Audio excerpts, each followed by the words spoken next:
आज का विषय है क्या जड़ है और क्या चेतन। आज इसी पर विचार किया जाएगा। इस जगत में दो ही चीजें हैं, एक है जड़, दूसरा है चेतन।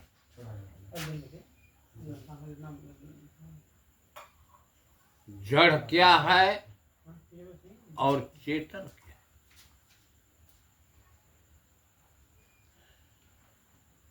है? इस संसार में आकाश, वायु, अग्नि, जल और पृथ्वी, ये चार तत्व हैं। इसी से शरीर का निर्माण होता है, चाहे किसी खाने का शरीर हो। लेकिन वह चैतन्य किससे होता है? चेतन की चेतना से ही चैतन्य होता है।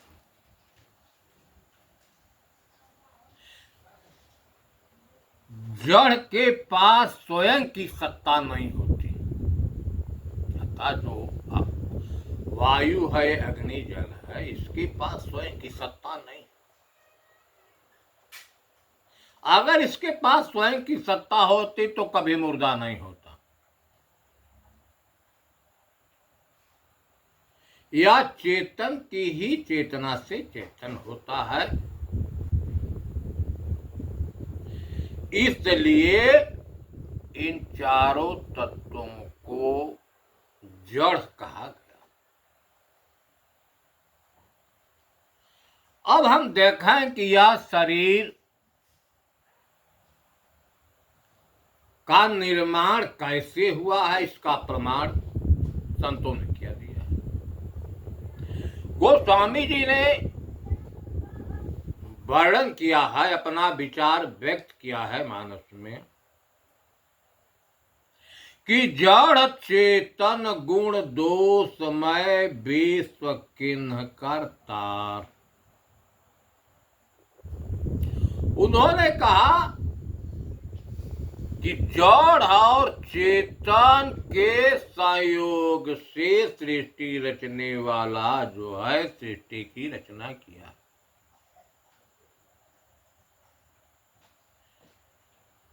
कबीर साहब ने इस पर अपना विचार किया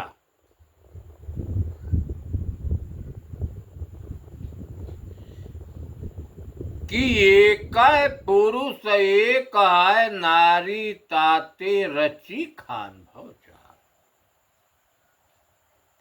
एक पुरुष और एक नारी से चाहे अंडज हो, पिंडज हो, उखमज हो, अवस्था हो,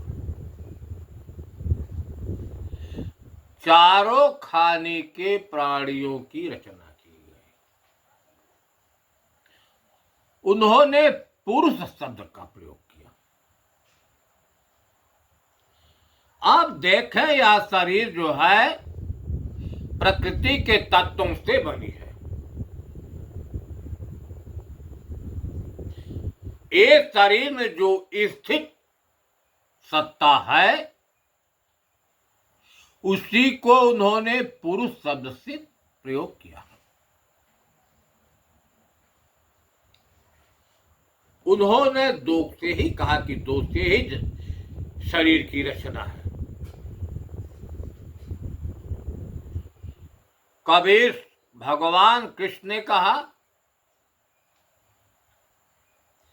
कि यावत् संजायते किंचित सत्वम स्थावरम जंगमम क्षेत्र क्षेत्रज्ञ संयोगा तद्विधि भवति।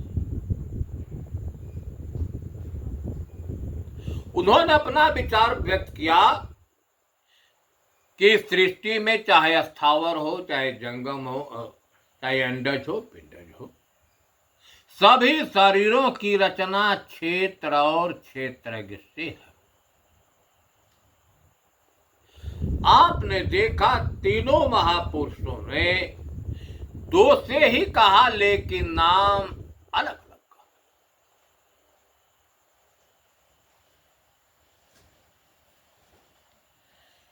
तो जो पुरुष है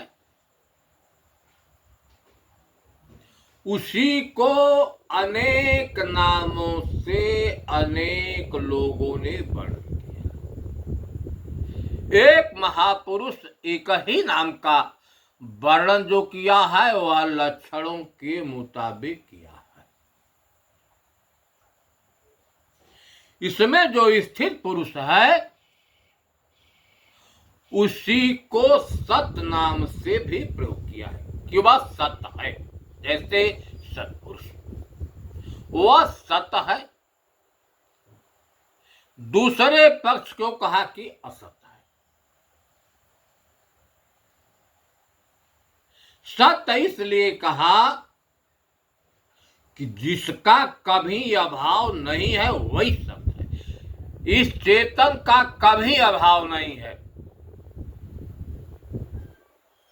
या शरीर का कभी भाव हो जाता है, कभी अभाव हो जाता है, लेकिन चेतन का इस सत का कभी अभाव नहीं है, इसलिए सत कहा गया। कहीं राम शब्द से प्रयोग है।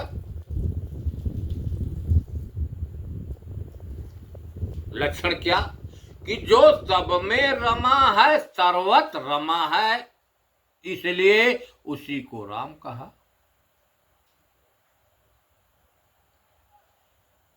तीसरे ने कहा कि वह हरि है, जो हर जगह है, हर में है, हर घट में है, हर जगह है और हर घट में है, इसलिए उसको हरि कहा। किसी महापुरुष ने कहा कि वह ब्रह्म है। ब्रह्म क्यों कहा? ब्र और हम से ब्रह्म शब्द, ब्र का मतलब जो व्यापक है, या हम माने मैं, जो व्यापक है और हर घट में है, इसलिए उसको ब्रह्म। अभी आपने गीता में क्षेत्रज्ञ नाम से कहा। क्षेत्र माने होता है खेत, और जो खेत को जानता है उसको क्षेत्रज्ञ कहते हैं।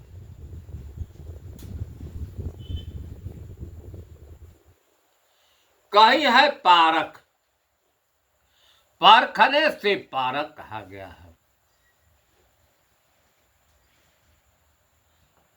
इसमें जो स्थित पुरुष है यह तो नाम थे, लेकिन जो स्थित पुरुष है उसी को चेतन नाम से भी कहा गया। जो पुरुष इसमें स्थित है, चेतन उसका गुण है।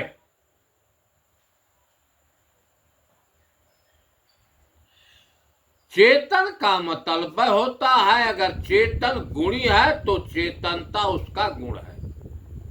चैतन्यता का मतलब होता है कि जिसमें 5 ज्ञानेंद्रियां, 5 कर्मेंद्रियां पूर्ण रूप से अपना काम करती हैं, एकदम होश में। अंतःकरण भी अपना काम करता है। उस हालत को हम चैतन्यता कहते हैं। तो चेतन अगर गुणी है तो चैतन्यता उसका गुण। उसी को साक्षी नाम से भी कहा गया है। साक्षी इसलिए कहा गया है कि अंतःकरण में, शरीर में जो कुछ क्रिया होती है उसको देखने वाला है।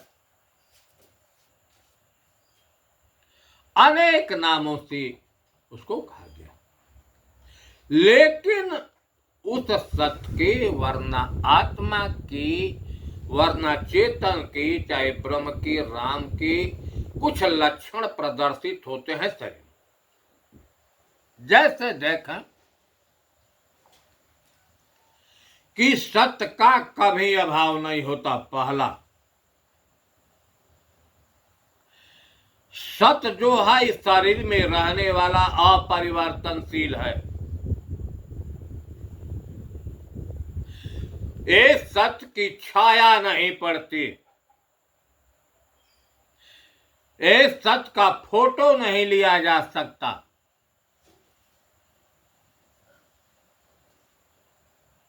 यह शाश्वत और नित्य है।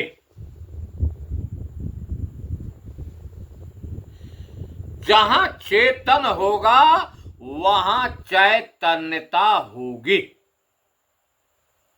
और जहां चेतन नहीं है वहां चैतन्यता नहीं होगी। जैसे में जहां आग होगी वहीं गर्मी होगी, ऊर्जा होगी। जहां जल होगा वहीं आर्द्रता होगी, नहीं रहेगा तो नहीं रहेगी। उसी प्रकार जहां चेतन होगा वहां चैतन्यता होगी। यह चेतन की सबसे बड़ी पहचान। यह शरीर वायु, अग्नि, जल और पृथ्वी से बना है, चेतन की सत्ता से चेतन। अब हम यह देखें कि यह शरीर जो है इसका परिवार कितना लंबा है, इस शरीर का परिवार कौन कौन से हैं। तो पहले देखें, इसमें 5 महाभूत है, आकाश, वायु, अग्नि, जल। इसमें 5 ज्ञानेंद्रियां हैं और 5 कर्मेंद्रियां। इसमें जो 5 ज्ञानेंद्रियां हैं प्रकृति के गुणों को जानने वाली हैं। कान जो है शब्द को बताने वाला है, नेत्र जो है रूप को बताने वाला है, त्वचा जो है ठंडा है, गर्म है, नरम है कि कड़ा है बताने वाला है, रस को बताने वाली जिह्वा है, और गंध को बताने वाला नाक। इस शरीर में इसमें 5 कर्मेंद्रियां हैं। जैसे हाथ है लेना देना, पैर का काम है चलना, मुख काम है बोलना, खाना पीना, गुदा द्वार का काम है मलत्याग,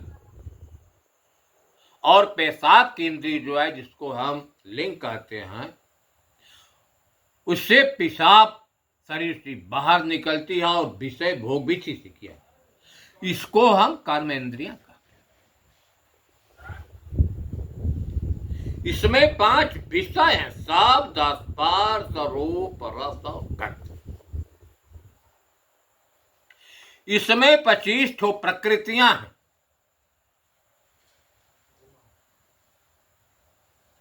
आकाश की प्रकृति क्या है? काम है, क्रोध है, मोह है, भय है और शोक। यह आकाश की प्रकृति शरीर में प्रदर्शित होती है।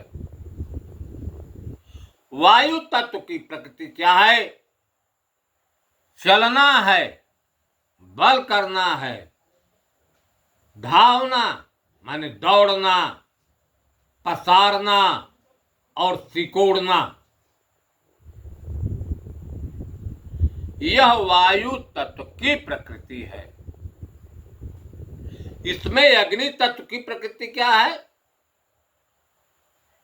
भूख है, प्यास है, आलस्य है, नींद है और कांति, तेज। यह अग्नि तत्व की प्रकृति है। अब जल की प्रकृति क्या है, अब इसको हम देखें। लार है, वीर्य है, रक्त है, मूत्र है, पसीना, यह जल की प्रकृति है। हाड़ है, मांस है, त्वचा है, रोम है, नाड़ियां, यह पृथ्वी तत्व की प्रकृति है। इसमें 10 प्राण हैं। प्राण है, अपान है, समान है, व्यान है, उदान है, कूर्म है, कृंकल है, शेष, देवदत्त और धनंजय। यह जो है वायु तत्व से इतना बड़ा परिवार जो है प्रकृति का है। यह प्रकृति खत्म हुई कि यह भी खत्म हो जाते हैं। शरीर खत्म हुई, यह भी खत्म हो जाते हैं। शरीर है तैदम इनकी क्रिया होती है, लेकिन शरीर में रहने वाले कौन लोग हैं, अब इस पर मुझे विचार करना। शरीर जो है एक घर है, तो उस घर में रहने वाले कौन लोग हैं, थोड़ा हम शरीर में झांक कर देखें कि इसमें चेतन है। चाहे हम आत्मा कह लें, चाहे ब्रह्म कह लें, चाहे राम कह लें, चाहे हरि, अनेक नामों से लोगों ने वर्णन किया है, लेकिन एक को दूसरी है उसकी माया शक्ति, जो कार्य को करने वाली है। वह माया शक्ति क्या है? मन है, चेत है, बुद्धि है, अहंकार है।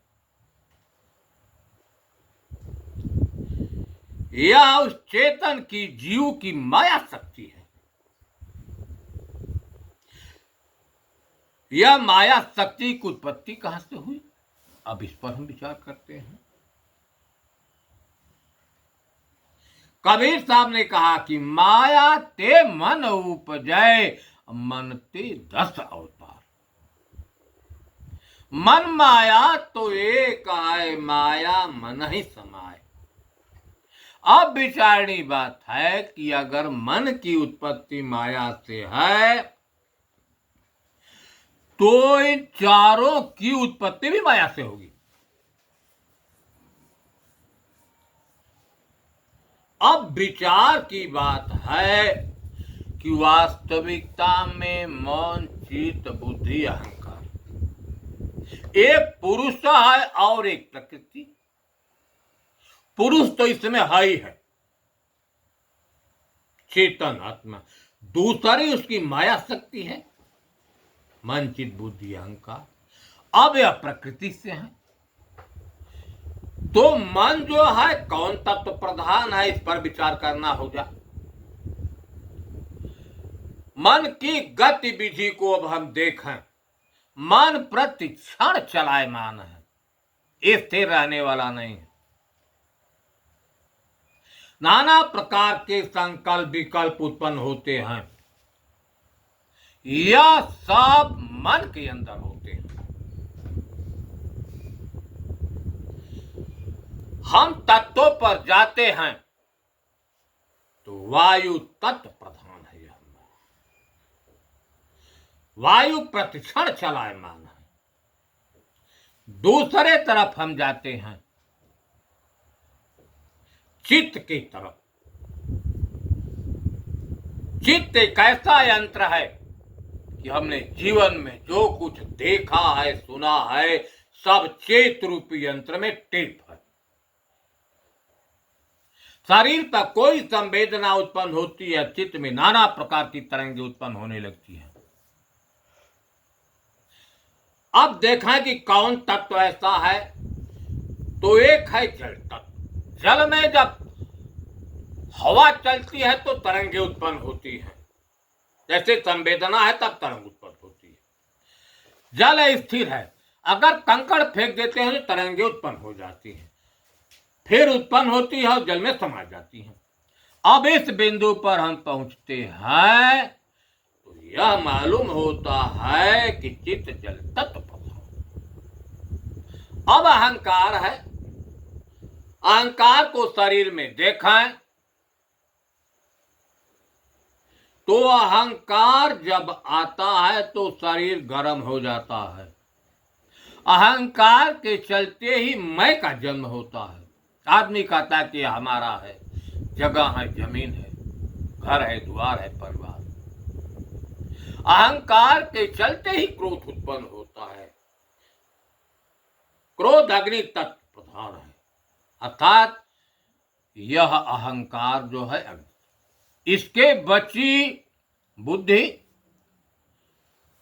अब बुद्धि देखें, उसका संबंध पृथ्वी तत्व से है। यह शरीर जो है पृथ्वी तत्व का बना हुआ है।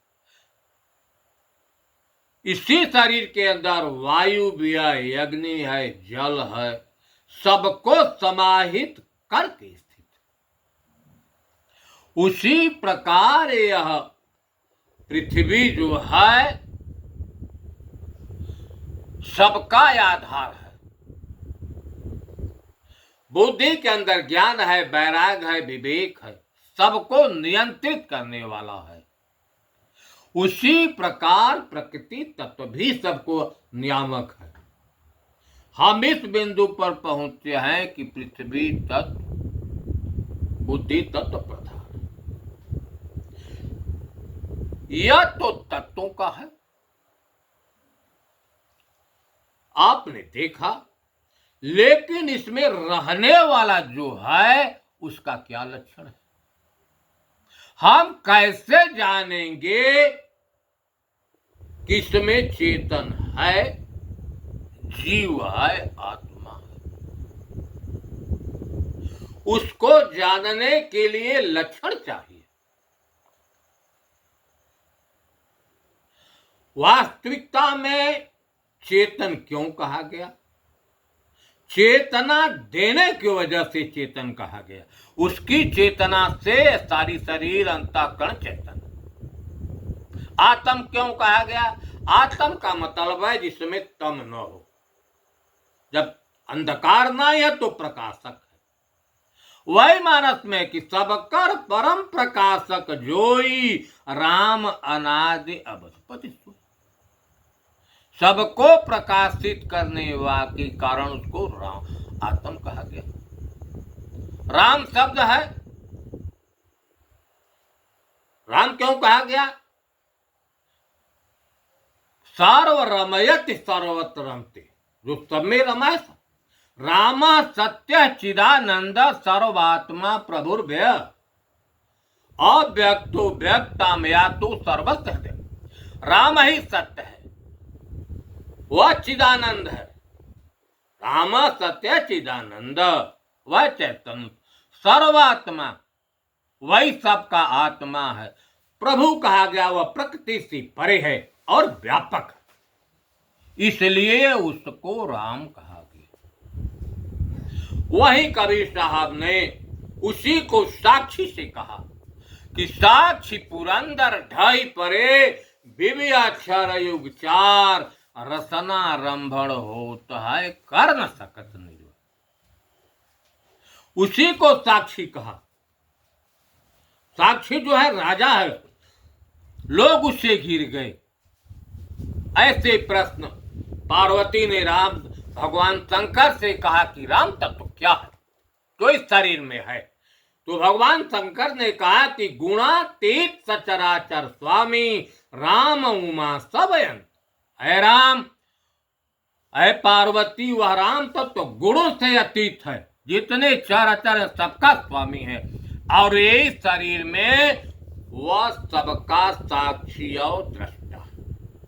आप देखें, इस शरीर में जो साक्षी दृष्टा है वही चेतन है, और जिससे सारा जगत, सारी शरीर रची जाती है, वही जड़ है। यही जड़ चेतन का सहयोग अनाज काल से चल रहा है।